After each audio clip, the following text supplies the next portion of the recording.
Ici Normand Mousseau, bienvenue à La Grande Équation. Cette semaine, nous recevons le professeur Serge Larrivé, professeur à l'École de psychoéducation de l'Université de Montréal. Serge Larrivé est un penseur qui n'hésite pas à ruer dans les brancards et à s'attaquer aux mythes les plus profondément ancrés dans notre société.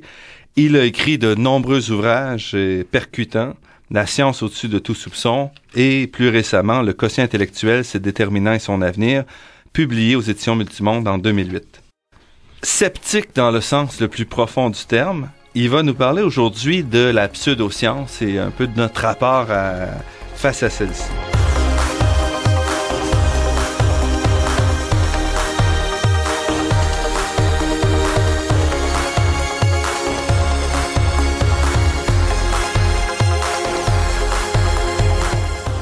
Serge Larrivé, merci d'avoir accepté notre invitation. Plaisir. Vos travaux universitaires sont surprenamment, j'avoue, à chaque fois que je vois les titres de vos articles, sont vraiment ancrés dans le quotidien de la société et malgré tout, vous réussissez à en faire des travaux vraiment d'universitaires, donc avec toute le... Donc plate. C'est ça, avec toute la lourdeur nécessaire, bibliographie incluse et tout. Donc récemment, par exemple, vous avez publié un article qui s'appelle « Le Père Noël, Piaget, Dieu et Darwin » qui a fait couler quand même un peu d'encre. Vous avez aussi publié « La portée de l'effet Mozart » qui remet en question un peu l'utilité de faire jouer du Mozart aux enfants. Peut-être que ça aide pour les parents, par contre. Et vous avez aussi publié des analyses sur la place de la pseudoscience dans la société, plusieurs articles sur le sujet.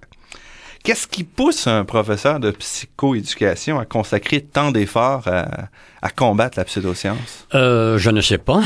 La réponse que je pourrais donner, c'est comme je suis un scientifique plate, j'en ai marre d'entendre les niaiseries qui se disent, tout simplement. Donc on pourrait dire c'est de la jalousie? La jalousie.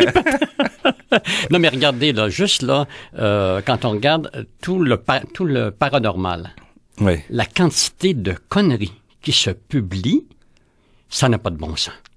Je vais vous donner un exemple banal. L'astrologie perdure encore, alors qu'il n'y a aucun début d'élément de preuve que c'est valide. Et on continue à donner la parole et à valoriser les astrologues à chaque année. La fin du monde a été prédite combien de fois? Ça n'arrête pas. Je suis tanné. Elle va-tu arriver? Hein? Bon, non, c'est vraiment bon. Et un scientifique, par définition, nous, on veut des preuves, on veut des démonstrations. Puis quand je dis ça, on me dit, monsieur, vous n'avez pas l'esprit ouvert. Ben là, je dis, écoutez, faisons la distinction entre un esprit ouvert et un esprit troué. On est ouvert, mais dans notre esprit, il y a des filtres, puis quand une idée arrive, on essaie de vérifier si cette idée-là tient la route ou pas. Voilà. Vous avez consacré pas mal de temps là-dessus. Et entre autres sur la place, comme on disait tout à l'heure, de différentes pseudosciences, l'astrologie, vous l'avez mentionné, et d'autres. Quel est votre constat aujourd'hui de cette... c'est-à-dire que, là, je vais vous parler d'un exemple précis. En 2002, je me suis promené dans 56 librairies du Québec pour mesurer l'espace consacré aux pseudosciences et à la science. Résultat global, dans ces deux catégories-là, 90% pseudosciences, 10% sciences. En termes de nombre d'ouvrages? En termes d'espace consacré dans les librairies, avec un galon à mesurer.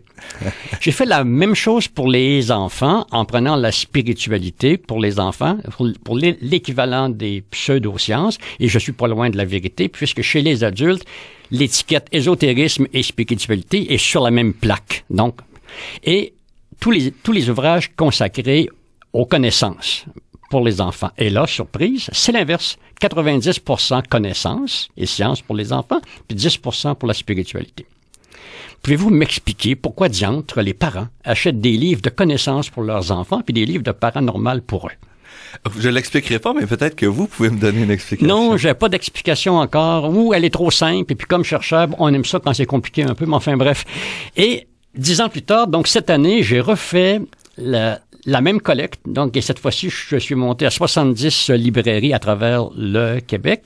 Et, aux surprises, c'est la même chose, 10 ans plus tard, mais avec un petit détail très important. Il y a plus d'espace consacré encore au paranormal et aux pseudosciences, mais il y a aussi plus d'espace consacré aux sciences. Ce qui fait qu'à première vue, comme ça, j'ai pas encore analysé les résultats, mais peut-être que les résultats vont donner 85-86% pseudosciences, puis 15-16% pour les sciences. Donc, c'est à la fois une mauvaise et une bonne nouvelle. Pourquoi la mauvaise? C'est quand même, Parce que l'espace dans certaines librairies, l'espace a doublé.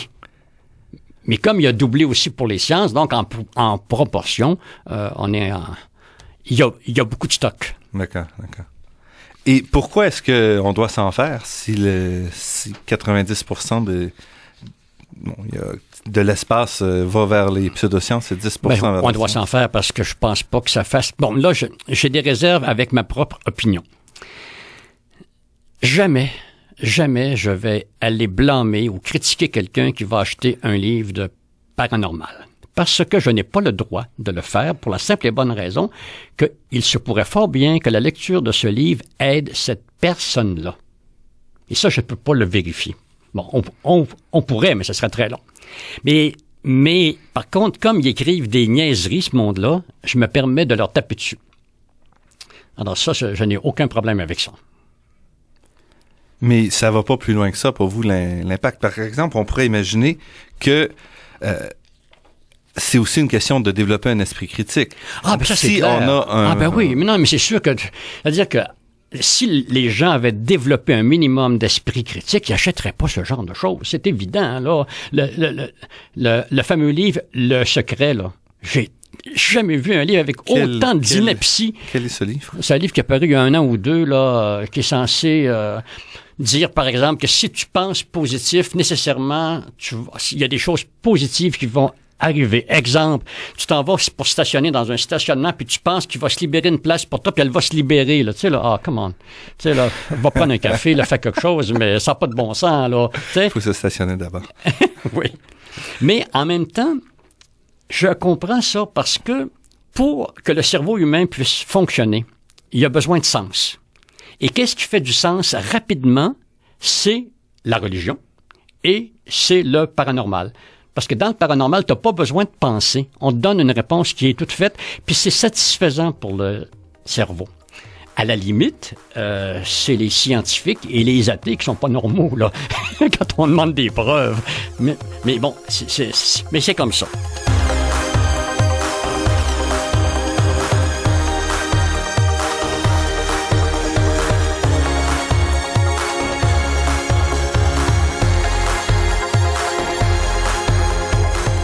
Ici Normand Mousseau, vous écoutez La Grande Équation, et nous sommes aujourd'hui en compagnie de Serge Larrivé, professeur à l'École de psychoéducation de l'Université de Montréal. La pseudoscience résiste encore et toujours, pas seulement qu'au Québec, mais ailleurs dans le monde aussi, même, si on veut, dans la patrie des Lumières en France. Ah, bien sûr. Bien sûr. Écoutez, une des pseudosciences que certains refusent de reconnaître, c'est la psychanalyse, là, par exemple. Et Anne Sézinck, un célèbre chercheur anglais, disait « La psychanalyse a encore du poids dans les pays sous-développés et en France. » Bon, c'est pas gentil pour les Français, mais par exemple, la psychanalyse n'est pas une science. Pourquoi vous dites ça? Parce que... Ah, ça c'est intéressant. Pourquoi ça me dit ça? Parce qu'il ne respecte pas les canons de la science. Là, je vais dire une chose que vos auditeurs vont être surpris. En science, on doit tout faire pour démolir nos théories. Et si elles résistent, c'est qu'elles sont temporairement non fausses parce que la science est biodégradable. Donc, c'est le fameux critère de réfutabilité de Popper. Donc, que font les psychanalystes? Ils ne font que chercher des exemples qui confirment qu'ils ont raison. Ils font exactement l'inverse de la science. Je les comprends. Quand